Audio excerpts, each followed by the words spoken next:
As frustrating as this one was to watch on offense, you knew that the offense wasn't playing with their best syncopation. Coming into a game they just played, several days ago. You had to understand that they're short-staffed, being on a short week, and you have to keep expectations within reasonable standards. So that being said, there were going to be some concepts they recycled, thus them, not allowing them to be as sharp as they usually would, and preparation-wise, just very compact this week. So you couldn't expect the normal Eagles offense. People didn't really roll with that. Their expectations were here, and they were disappointed because they set too high standard. But anyways, I enjoyed this one, and when we finally popped off, things were hitting, and they threw in some concepts to help us out along the way as well. So anyways, let's get into it. What's up? It's your boy Centron. Come back at you with another analysis video to keep you not. That's my real name. Eagles Commanders film review. This offense feels like it's on the verge of being special, and yeah, definitely, I agree with that. A lot of assessments here. We're just a block away, a communication away. Just us being on the same page. All 11 guys, because 10 guys to be on the same page, and then one guy, messes it up, or had a penalty, call back, calling back a play, or just setting us behind the 8 ball. Just I almost said dumb, but not good play designs with the trick play. So let's get into it.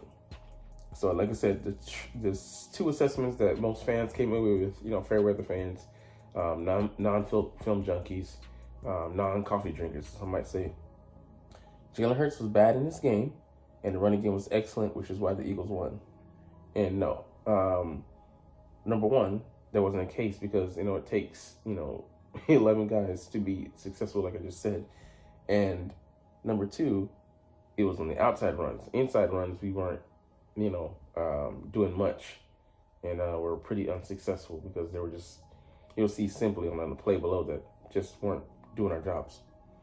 Anyways, let's look at this play here to AJ. So he sits down in zone coverage, or he slows down a little bit. So he, instead of running, through a drag route is meant to be a man beater, he makes it a, zone beater, and what, it shouldn't be. And a shout out to him, the headiness, awareness to do that in his position, so he's seeing things from the eyes of the quarterback, trying to help Jalen Hurts out, and he does that excellently. All right, so this one, people on the if wasn't for the all 22, and me too, I'm seeing Jalen Hurts took a sack for no reason. You can see here that the safety is screaming down on Devontae. He'd make that play. He moves off of it because, Jalen Hurts gets sacked. But here's what that's what we saw in the all 22. Them just coming in and bringing pressure, and Jalen Hurts tries to step up. And Washington's wise to his game. They know, how he likes to run. But it looks like Smith is wide open, whereas, he's not. Because it happened at the same time. The depth of his route is too deep for, it's supposed to be a quick route, but the depth is wrong for Hurts to be getting that throw out. If he gets it out 1, 2, 3, bam. Okay, cool. He has that, but it doesn't work out like that. So it's a bad play design, or Jalen Hurts, drops to the wrong depth, and that's hard for me to believe that because he later in the game, drops to certain depth again. So these long developing plays, we love them, but they do such a disservice to Hurts as far as giving him an early out, an early option when teams bring pressure. All right, let's see here. The unbalanced line. So fake tush push. Didn't see it, live, but I think it's Mailata and Johnson lined up together. Should be a Devitt giveaway, for what we're going for here, but Washington doesn't pick up on it. Might be because they're on a short week. Let's see what Bobby Wagner does. Let's pay attention to him. He screams over there. He knows what it is, but he just can't get over there because of traffic. So excellent design. Doesn't allow him to make a play because he's, a 13-year vet. He knows what's going on, but he's not able to make it over there in time. So yeah, the play here, I actually think this would have been a successful play if we don't do the second pitch. I think it's just a panic, pitch by Devonta Smith. If he just runs with that, bam, he has a chance to, sneak out there and get some yardage. Him pitching it to Jalen got him killed. And this is one of the plays, the two plays that I saw that Jalen got his face mushed into the goddamn, turf, and just, made him, semi-groggy and have to come out and go into concussion protocol. Right, so here is for the, the haters, the sticklers. Jalen Hurts can't pass over the middle. What is this? QBs with the highest EPA per attempt over the middle of the field. Lamar Jackson is number one, clear, runaway favorite with 0.61. Who is that in second place? Oh, Jalen Hurts with 0.47. People just want a reason to hate. Just people that have never believed in Jalen Hurts, all along. They just want a reason to castigate him, to cast him aside. It is what it is. Let's see this one, the blitz. So Jalen Hurts had an immediate answer here. He knew where he was going. He went to Smitty. Not the way I would have used this, but bam, man, he goes right up the middle, has a head of steam, and his best play of the game because he only had 4 for 29 at the end of this game. But me here, corner's playing off, I have AJ just immediately turn around, bam, get that, and he can also maybe bull his way to the first yard marker. But yeah, man, excellent play call there, and Smitty just uses his quickness, wins quickly on the inside, and just takes off and bursts in the middle like a chest burster. Okay, didn't like the design. Yeah, the depth again here. A.J. Brown and Devonta Smith run to each other. I'm just glad that they didn't get hurt on this one. But by the time, bam, they clear, Jalen Hurts, there. He wants to throw it, but, there's nothing there. Devonta Smith gets open later, but he couldn't have known that, So people want to lambaste, Hurts. Again, he missed an open throw. There was nothing open about it. This is why film study is so important. This is why it's so important to understand the concepts and, down distances and, the fine details of the play and, having a better look at the, from the all-22. If he sees that, he's able to pitch it, later. That's easy touchdown, but just miscommunication and play design. Why were they running at the same depth? All right, 3rd and 2 here. I love these kind of, I agree with, the author. I love these kind of plays where the tight end leaks out, late into the flat, into, the middle of the field. Why don't we call more of these? Why don't we, have more of these in the offense, baked in, outs for Hurts, because it looked like there was a play later for this. I mean, there was an option basically for it, and it worked like a charm with Saquon. All right, here, let me see, Hurts faking blocking, getting lost in the wash, and Jeremy Chin just loses him, and he gets 10 plus easy work.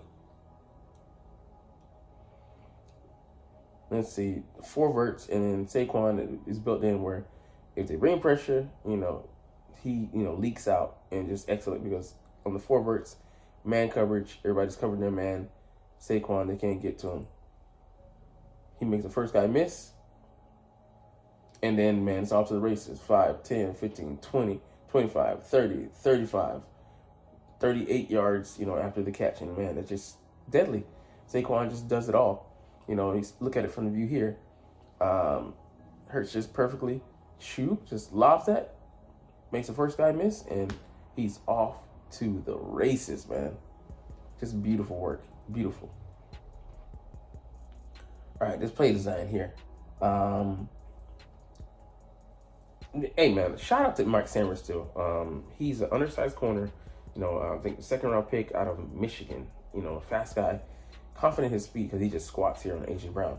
But, he ran, I think, at 4.3 something. But, again, get the ball to A.J. immediately. Let him bull his way. Use his size advantage against this guy. But the stutter go, we tried it with Devonta as well. I don't know if this was after Devonta, but he wasn't biting. He was confident in what he was seeing. He knew it was going to be a double move with the amount of spacing. I think that was the dead giveaway for him as well. They want to make use of that, to try to turn him around, turn him out, pause. Like I said, I just get it to him and then let him use his size, his physique to, bull his way in there. All right, let's see. This one, running game struggle early on. Yeah. we were trying to get to the second level. We were so antsy, and I chalked this up to it being a short week, and us not having the time to put in the due diligence to work on the finer details to smooth these plays out. We were very rough, and it led to us it exacerbating our problems on offense. With us starting slow. But here, nobody blocks the guy. Everybody gets to the second level.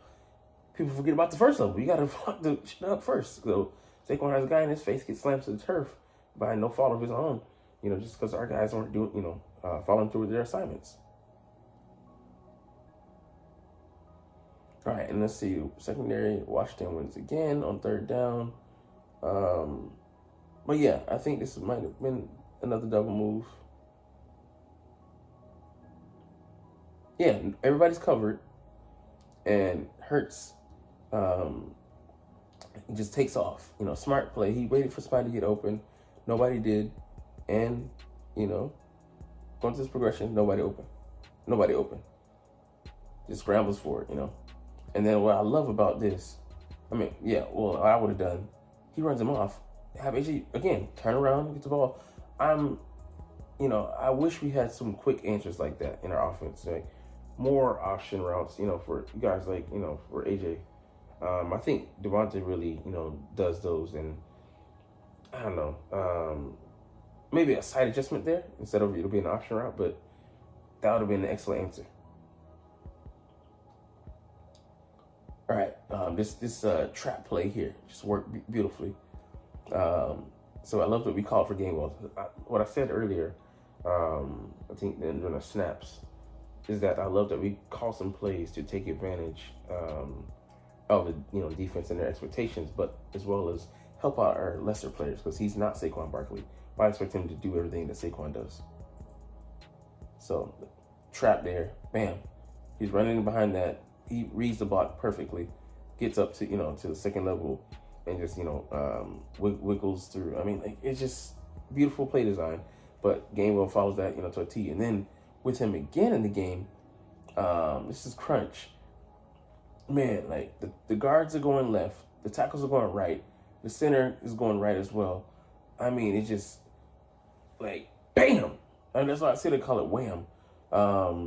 Man, it guys just like, I think it's just confused. Like for the tackle to get washed, they're getting taken care of, and just like you got a guy climbing up to this level to take care of him. So it's just confusion. Like I call it the confusion play. Cause look at these guys here. He doesn't know what the hell's going on, and Gainwell just is able to get get in behind this guy and just run. He pauses for a little second there, lets traffic wash itself out. This type of here just gets washed out of the play. I mean, just like it just creates ineptitude for the line. They end up being wasted in their space because of the way they block it. And then Dallas Goedert sneaking out here. The motion, this is why it's dummy motion, but each and every move has its usage, and it's not wasted here. So he's coming across the formation, drawing the attention of the second level, which allows Dallas Goedert to sneak in behind them. And follow get to the side, stay close to the sideline. We are lucky that Grant did the calculations, and the calculator told him that he should be calculated in this spot. Beautiful. So let's look. I just want to get a closer look at them drawing the attention there. Yeah, bam, bam, two guys occupied, and he slips out in behind them. Excellent, design for your playmakers. Just he has a finisher play. Dallas is sick. He's over there, about what he did, because man, that could have been a huge swing. And Saquon Barkley just, him just following his blocks here. Just simple, just flow, his own play. Bam, and he just, outruns everybody. Just beautiful work. Back-breaking play, making it, 18-10. Then, consecutive drives. He just follows there. He follows his blocks perfectly, cuts back, and it's fucking over. It's a wrap. Fly Eagles fly to the end zone and beyond. So I mean, I just love, love that. Like, so watch, all the solid blocking they give this guy. Flow, cut back. Damn, boy. Burn their ass. Everybody was on that side because everybody, all the resources were allocated on that side. So he was able to punish and abuse them. But anyways, yeah, the last 5 drives, field goal, touchdown. Beautiful work. So I'm looking forward to seeing this on defense as well. But man, this is a lot more positive when you look at it more closely and break down everything. So that's why these film studies are so important. But anyways, we're gonna get up out of here because you're not even watching though. But it's all good because I love making these videos and I love freaking talking about the stinking Philadelphia Eagles, who I do love. Anyways, I'm waxing poetic, but we're gonna chuck deuces officially and get the fuck up out of here. But as always, it's fly Eagles fly and let's motherfucking go. Like, comment, share, subscribe. Thanks for watching. Check me out at Centron Anime, Centron Life, or Centron Laughs, or other social media.